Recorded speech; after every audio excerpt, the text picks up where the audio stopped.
BBG Amaravati ventures లో Mahashivratri bumper offer 15 రోజుల్లో full payment చేస్తే plot registration free. For more details contact 04069032244. Welcome to Suman TV.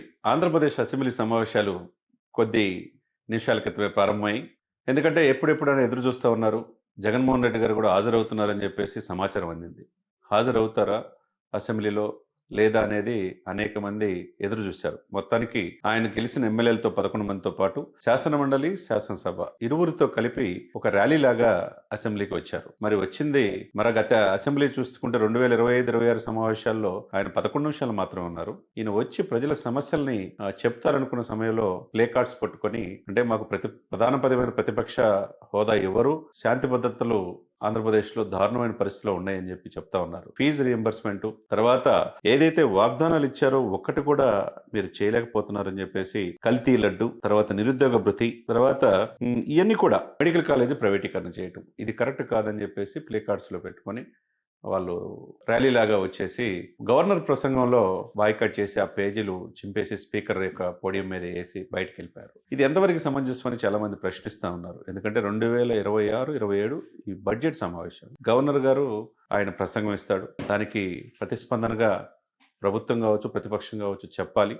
ప్రభుత్వ సంక్షేమ పథకాల గురించి ఆయన చెప్పే విధి మామూలుగా ఉంటుంది. ఎందుకంటే 2019-2024 మధ్య అస్తవ్యస్తమైన పాలన గాడిలో పెట్టాం, అభివృద్ధిలో ఆంధ్రప్రదేశ్ ముందుకెళ్తుందని గవర్నర్ గారు అన్ని విషయాల్లో మాట్లాడుతూ ఉన్నారు ప్రభుత్వ నివేదికని. అదే సమయంలో ఆంధ్రప్రదేశ్లో శాంతి భద్రతలు దారుణమైన పరిస్థితిలో ఉన్నాయి. ప్రభుత్వ మెడికల్ కాలేజీలు కూడా ప్రైవేట్ పరం చేస్తున్నారు. ఫీజు రియంబర్స్మెంట్ ఇవ్వట్లేదు, కల్తీ లడ్డు అని చెప్పి తీసుకొచ్చి దాన్ని పెద్ద ఇష్యూ చేస్తున్నారని చెప్పేసి జగన్మోహన్ రెడ్డి గారి ఆధ్వర్యంలో అటు శాసనమండలి, శాసనసభ ఇరువురు ఆయన గెలిచిన ఎమ్మెల్యేలు ధర్నా చేయడం అనేది ఒకసారిగా ఆశ్చర్యపోతా ఉన్నారు జనం. ఎందుకంటే ఎందుకు ఇలా జరుగుతుంది? శాసనసభలో దేవాలయాలు లాంటి అసెంబ్లీలో కావచ్చు, శాసన మండలిలో కావచ్చు, ఎందుకంటే అక్కడ శాసన మండలి చైర్మన్ మోషన్ రాజు ఉన్నారు, ఆయన వైసీపీయే. ఇక్కడ అయ్యన్న పాత్రుడు ఉన్నారు, స్పీకర్, శాసనసభ స్పీకర్. మరి వచ్చినప్పుడు ప్రజల సమస్యల్ని ప్రధాన ప్రతిపక్ష హోదానే ఉంటేనే ప్రశ్నిస్తారా?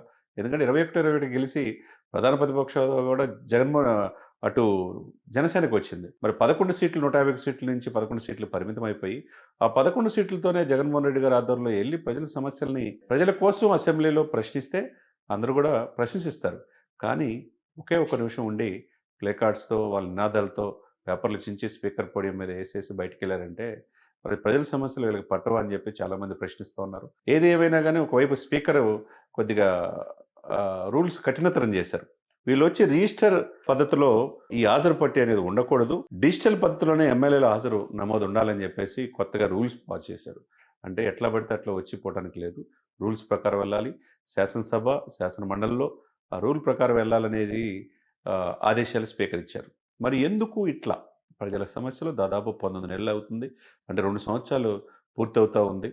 ఎందుకు పరిపాలన మీద, పాలన లోపాల మీద దృష్టి పెట్టాలి? ప్రజల సమస్యలు అసెంబ్లీలో ఉండి తమ వాణి వినిపించి ముందుకెళ్ళాలి తప్పితే ఎందుకు ఇట్లా చేస్తున్నారు అనేది చాలామంది మేధావులు, విజ్ఞులు చెప్తున్నమాట. ఏదేమైనా కానీ జగన్మోహన్ రెడ్డి గారు వచ్చారు, ఆయన వెళ్ళారు అన్నట్టుగా ఆయన యొక్క అసెంబ్లీ సమావేశాలు ప్రారంభం రోజు వచ్చినట్టున్నాయి. ఎందుకంటే ఇందాక చెప్పినట్టుగా 2025-26 అసెంబ్లీ సమావేశాల్లో ఆయన 11 నిమిషాలే ఉన్నారు. ఈ యొక్క అసెంబ్లీ సమావేశాల్లో 2026-27 బడ్జెట్ ప్రవేశపెట్టేటప్పుడు ఆ బడ్జెట్లో ప్రభుత్వం ఇచ్చిన వాగ్దానాలు దానికి అనుగుణంగా ఉందా లేదా, ఎందుకు వాగ్దానాలు విస్మరించారు, సూపర్ 6 గ్యారంటీలు, ఆ గ్యారంటీలకు అనుగుణంగా ప్రభుత్వం ఉందా లేదా అని ప్రశ్నించవచ్చు. ఎందుకంటే ఫీజు రీంబర్స్మెంట్ రైతులను అన్యాయం చేశారు, తర్వాత కల్తీ లడ్డు కావచ్చు, లేకపోతే మెడికల్ కాలేజీలు కావచ్చు, అవన్నీ కూడా ఏంటంటే అసెంబ్లీలో ఉండి ప్రశ్నిస్తే అందరూ కూడా దాన్ని ప్రశంసిస్తారు. ఎందుకంటే మన తరపున ఒక వాయిస్ లాగా, అధికారం కోల్పోయినా 40% ఓటు బ్యాంక్ ఉంది కాబట్టి మన తరపున ప్రతినిధిగా మాజీ ముఖ్యమంత్రి గారు జగన్మోహన్ రెడ్డి గారి ఆధ్వర్యంలో ప్రశ్నించారు, మన కోసం ఉన్నాడనే ఆ భరోసా అనేది క్యాడర్లో ఉంటుంది.